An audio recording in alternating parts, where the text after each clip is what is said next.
Être chrétienne et vouloir parler de Dieu, un sujet dont on ne parle que très peu.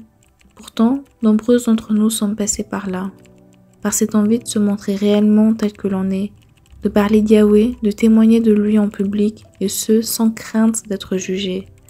Vivre dans ce monde où les débats sociaux visent à nous normer de façon mondaine, dans cette génération qui, pour tuer notre foi, notre identité, nous oblige à penser et voir les choses comme les autres, à soi-disant être ouvert d'esprit. Et pourtant, quand on ose parler de Jésus, tout de suite on nous impose de nous faire petits, de peur de déranger les autres et encore les autres. Comment vivre dans ce monde sans compromettre notre foi? Coucou à toi, j'espère que tu vas bien. Moi ça va, je suis assise par terre. J'ai envie de m'asseoir par terre aujourd'hui avec mon kit pour refaire mes ongles. Because I need it sis. J'aimerais te parler aujourd'hui du struggle de parler de Dieu en public. Parce que je pense qu'on passe tous par là, ou on est tous passés par là. Et mon objectif est de t'apporter une nouvelle façon de voir les choses et de partager comment vivre ta foi pleinement. Alors, mets-toi cosy également, fais-toi un petit thé ou fais tes ongles également comme moi and let's get started.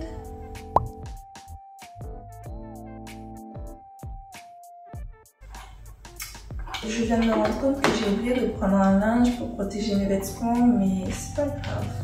Let's just do it, que j'ai la flemme. Quelques mois après avoir donné ma vie à Christ, j'ai déménagé en Afrique du Sud avec ma famille. J'étais vraiment dans une ère de nouvelles moi, nouveau pays, nouveau lycée, nouvelle vie, you know what I'm saying? Et j'ai très vite été rattrapée par la réalité des choses. Je me suis retrouvée face à un monde qui est Jésus, qui est Christ. Et moi, avec mon zèle de nouvelle chrétienne, avec mon envie de partager sur le Seigneur, avec mon envie de dire qui est Jésus, qui est Dieu, de parler de lui avec if you know, you know. Je me suis retrouvée en fait dans un milieu où je ne savais plus comment me comporter, je ne savais plus qui j'étais parce que tout était nouveau, tout avait changé and I just wasn't the same anymore parce que je venais de rencontrer Christ. J'étais tiraillée entre le zèle du nouveau chrétien et un monde qui littéralement déteste le Christ, déteste Yahweh, déteste l'image du Seigneur. Alors très vite, je me suis faite petite pour être acceptée des autres, pour être invitée aux fêtes, me sentir aimée, acceptée, comme si je fais partie d'une communauté parce que je faisais partie d'une communauté de lycéens en fait. Et au final, cela m'a menée à devenir tiède. J'étais devenue tiède, très tiède. Mon discours n'était plus droit, mes valeurs se mélangeaient à celles des autres.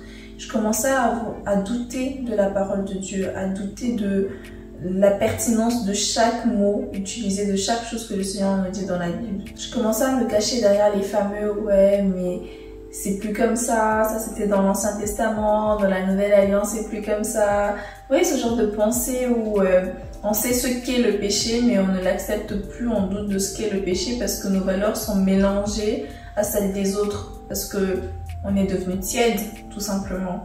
Ça c'était avant. Dieu m'a secouru avant que je ne sombre encore plus dans ces mensonges, dans ces doutes, dans ces faux discours. En toute honnêteté, je pense qu'en passant par cela, j'ai encore plus été fortifiée dans ma foi. J'ai compris que pour vivre pleinement et réellement les bontés de Dieu, il faut être ferme dans ses pensées, il faut être ferme dans ses convictions. Et pour savoir cela, je dois aller à la rencontre du Seigneur. Bref, apprendre à ne plus me compromettre. Et si je fais cette vidéo aujourd'hui, c'est pour te montrer que tu le peux également. Tu peux apprendre à ne plus te compromettre, apprendre à parler de Dieu en public, apprendre à ne plus avoir honte de t'exprimer sur tes convictions religieuses, apprendre à t'exprimer sur tes convictions, que ce soit en famille, à l'école, au lycée, à la fac, au travail, en tant qu'indépendante, bref, partout. J'ai demandé à mon mari quels sont les conseils qu'il donnerait à une personne qui passe par ce struggle. Et sa réponse m'a beaucoup édifiée et il faut que je le shout out pour ça quand même. Il m'a dit, pour parler de Dieu, il faut déjà avoir une relation avec lui ferme et solide dans le lieu secret. Qu'on ne peut pas parler de lui si on ne le connaît pas. Et pour le connaître, il faut passer du temps avec lui. Et en réel, c'est la même chose dans tous les domaines. Avant de m'exprimer sur un domaine, je dois m'assurer de m'y connaître un minimum quand même. Et cela permettra que 1. Je ne dise pas de sottises et 2. De ne pas être chamboulée lorsqu'on remettra en question mes propos. Le struggle de parler du Seigneur n'aura plus sa place, car si je sais de quoi je parle, je pourrais en parler pendant des heures sans me fatiguer, sans m'épuiser, avec des propos qui sont solides, véridiques et qui vont édifier. Et pour ce faire, il faut que je passe du temps avec Dieu. Il faut que j'apprenne, il faut que j'aille dans le lieu secret, que je prie, que j'ouvre ma Bible, que je la lise, pour en savoir plus sur qui est Dieu, qui est la personne de Jésus, qui est le Saint-Esprit. Et en sachant cela, je pourrais m'exprimer sur Dieu, je pourrais le partager, parler librement et ouvertement de ma foi, dans peu importe les circonstances, que ce soit dans un repas de famille, on va parler politique, ou on va parler de corruption par exemple, et tu pourras apporter un verset et dire ouais, par exemple, dans la Bible, on parle de la corruption comme ci, comme ça, je sais pas, tu vois ce que je veux dire? En fait, plus tu passes du temps avec le Seigneur, plus tu en sauras sur lui et plus tu pourras en parler ouvertement, librement, sans crainte ni honte.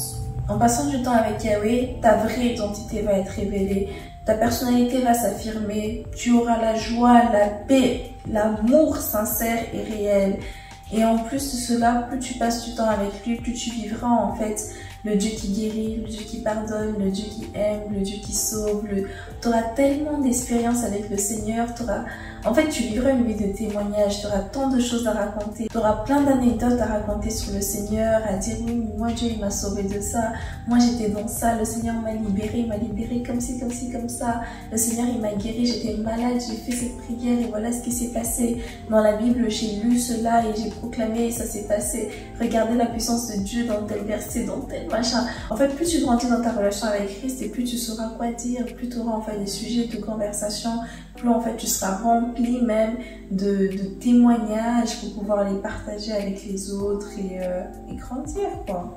Plus tu vas passer du temps avec le Seigneur, plus tu seras confiant dans ta marche avec lui et c'est naturellement que tu parleras de lui. Comme quand tu regarde par exemple un manga, un animé, je suis pas trop manga ni animé, hein, mais I think it's relatable pour beaucoup de personnes. Mais je sais pas moi, un film ou un truc, mais plus tu le regardes et plus on sait sur ce sujet, ce manga, ou un sujet de politique, ou sur la mode, ou un sujet dans ta fac, ou je sais pas moi, peu importe le sujet, mais plus tu en sais, ou même une personne que tu viens de rencontrer, plus tu apprends en fait de cette personne ou d'un sujet, plus tu auras envie d'en parler, de partager, parce que tu voudras en fait partager ce qui te rend heureuse, ce que tu as appris, you know what I'm saying? So, la morale de cette vidéo est de passer du temps avec le Seigneur. Comment arrêter de struggle avec le fait de parler de Christ en public? Eh bien, passer du temps avec lui. C'est beau. Si tu connais déjà le Seigneur, que tu as déjà une belle vie de prière, que tu l'as déjà rencontré, vécu, expérimenté, je ne peux que t'encourager de continuer sur cette voie. Je ne peux que t'encourager de continuer d'approfondir en fait tes connaissances sur le Seigneur et de répandre sa parole. Parce que n'oublie pas, nous avons tous une mission commune ici qui est de faire des nations des disciples. Et l'une des façons de faire des nations des disciples est de parler, d'ouvrir notre bouche, de parler de Dieu publiquement, de témoigner de la grandeur de Dieu. Et petit side note, j'aimerais quand même mentionner le fait que ton comportement parlera toujours plus fort que tes paroles, que tes mots. Du coup, c'est bien de parler, c'est bien de dire oui, tu as fait ci, oui, nanana, mais si ton comportement ne suit pas, girl, tu pourras vouloir évangéliser à foison, parler de Dieu à foison, mais les gens regarderont ton comportement. Est-ce que ton comportement reflète au Christ? Et pour que ton comportement reflète Christ, il faut que tu passes du temps avec lui. Et c'est same thing over and over again. C'est me répéter à chaque fois. On revient en fait à la base des bases qui est de passer du temps avec le Seigneur. Voilà. Voilà pour moi. Je n'ai plus rien à rajouter dans cette vidéo. Je me suis mis 3 ans. Du coup, j'ai même pas eu le temps de mettre mon petit vernis, de faire mes cuticules ni rien. Je ne peux plus rien ajouter à cette vidéo car j'ai déjà dit le principal. J'ai déjà dit la base qui est de passer du temps avec le Seigneur. Donc, you know, comme la Bible dit, quand tu n'as rien à dire, il vaut mieux te taire. Ferme la bouche, ok? Si tu veux qu'on approfondisse sur ce sujet, n'hésite vraiment pas à me laisser un commentaire ou à m'écrire sur mes réseaux et je serai ravie d'échanger avec toi, de parler, de témoigner, de papoter de Dieu. I would love it. Entre-temps, je prie pour que ta marche avec le Seigneur ne cesse de s'affermir, que chaque jour tu puisses expérimenter sa paix, sa joie, son amour et que tu puisses à ton tour faire ta part et partager cette joie et cet amour que le Seigneur te donne. Je te fais des gros bisous et à très vite. Ciao, ciao!